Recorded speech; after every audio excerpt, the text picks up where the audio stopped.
আজকে আমরা এই ছোট্ট ভিডিওতে হিস্ট্রি পিজি 11-12 যে কাউন্সেলিং হলো আর কি গত দুদিন ধরে, অর্থাৎ 6 এপ্রিল এবং 7 এপ্রিল, সেখান থেকে যে জিস্ট, অর্থাৎ সেখানের অ্যাকচুয়াল ক্যান্ডিডেট মাল্টিপল অনুযায়ী ম্যাক্সিমাম কতজনকে ডাকা হয়েছিল এবং ভ্যাকেন্সি অনুযায়ী কতজন বাকি থাকছে বা সুইটেবল ক্যান্ডিডেট অনুযায়ী কতজন ভ্যাকেন্সি বাকি থাকছে, সেটা আমরা ডিটেলসে ছকের মাধ্যমে তোমাদের দেখাবো।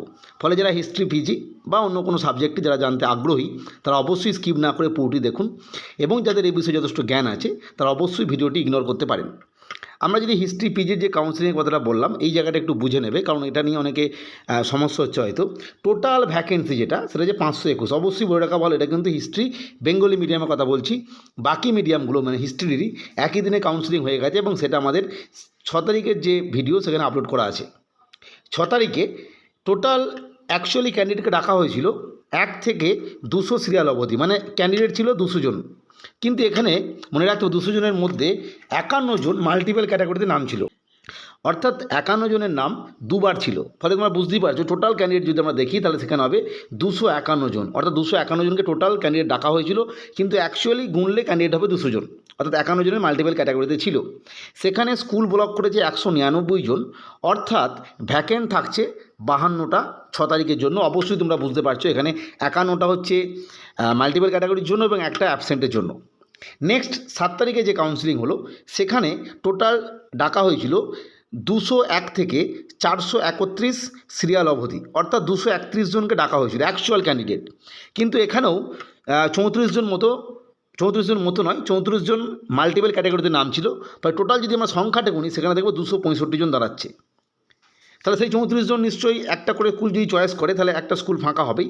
এবার স্কুল ব্লকের ক্ষেত্রে দেখা গেল 227টা স্কুল ব্লক হয়েছে, অর্থাৎ ভ্যাকেন্সি ক্রিয়েট হলো 38টা। কারণ কি না, 4টে এলো অ্যাবসেন্ট ক্যাটাগরি থেকে আর 34টা হচ্ছে মাল্টিপল ক্যাটাগরি থেকে। অর্থাৎ এরপর যদি আমরা টোটাল জিস্টটা দেখি, টোটাল তার মানে ভ্যাকেন্সি হচ্ছে 521, টোটাল ক্যান্ডিডেট ডাকা হয়েছে 516 জনকে মাল্টিপল ক্যাটাগরি অনুযায়ী, আর অ্যাকচুয়ালি ডাকা হয়েছে 431 জনকে। কারণ তোমরা বুঝতেই পারছো যে 1 থেকে 431 সিরিয়াল অবধি ডাকা হয়েছে, এর মধ্যে অনেকের নাম প্রায় ধরুন 85টার মতো নাম মাল্টিপল ক্যাটাগরিতে ছিল।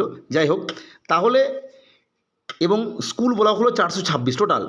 তাহলে ভ্যাকেন্ট থাকছে অ্যাকচুয়ালি পারফেক্ট যে ভ্যাকেন্সি সেটা হচ্ছে 90টা, সেকেন্ড ফেজ ওয়েটিং লিস্টের জন্য 90টা। কিন্তু অনেকের এটা মনে হতে পারে যেহেতু টোটাল সিট 521 এবং স্কুল ব্লক হয়েছে 426, অর্থাৎ এই 521 থেকে 426 যদি তোমরা বাদ দাও তাহলে দাঁড়াবে 95। কিন্তু আমি বলছি ভ্যাকেন্সি 90। এই যে 5টা কম বেশি হচ্ছে এটা কি, এটা আমি বহু পূর্বে বারবার বলেছি, কারণ এটা নিয়ে অনেকে প্রশ্ন করছো তাই বলছি। এই 5টা কিন্তু এই যে 521 আর 516 এই জায়গাটা তোমরা ভালো করে দেখো। এইখানে কি হয়েছে না, প্রথমেই এই যে 521 এবং 16 এই জায়গাটায় ডিফারেন্স আছে 5।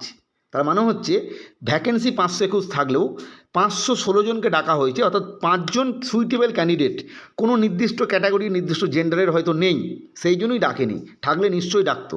ফলে এই 5টা ভ্যাকেন্সি কিন্তু ট্রান্সফার হবে কি কনভার্ট হবে সেটা আলাদা বিষয়, সেটা এই মুহূর্তে কিন্তু কোনো আপডেট নেই। ওয়েটিং লিস্টে ক্যান্ডিডেটরা কিন্তু এটার জন্যই আন্দোলন করছেন যাতে তারা এই সিটগুলো পান, ফলে ম্যাক্সিমাম অনেকেই চাকরি পেয়ে যাবেন আর কি। যাই হোক, এটা আশা করবো এসএসসি হয়তো ট্রান্সফার করে দেবে। ফলে আপাতত নর্মাল নিয়ম অনুযায়ী, সাধারণ নিয়ম অনুযায়ী 90টা ভ্যাকেন্সি পড়ে থাকলো সেকেন্ড ফেজ ওয়েটিং লিস্টের জন্য, অর্থাৎ সেকেন্ড ফেজের জন্য ওয়েটিং লিস্টের জন্য। যদি কারোর মনে হয় এই 90টা কোন কোন ক্যাটাগরির কোন মানে জেন্ডারের আর কি, সেক্ষেত্রে আমি আলাদা একটা ভিডিও তৈরি করেছিলাম যে কোন কোন ক্যাটাগরির কীভাবে বুঝবেন, সেটা দেখে তোমরা এটা দেখে নিতে পারো।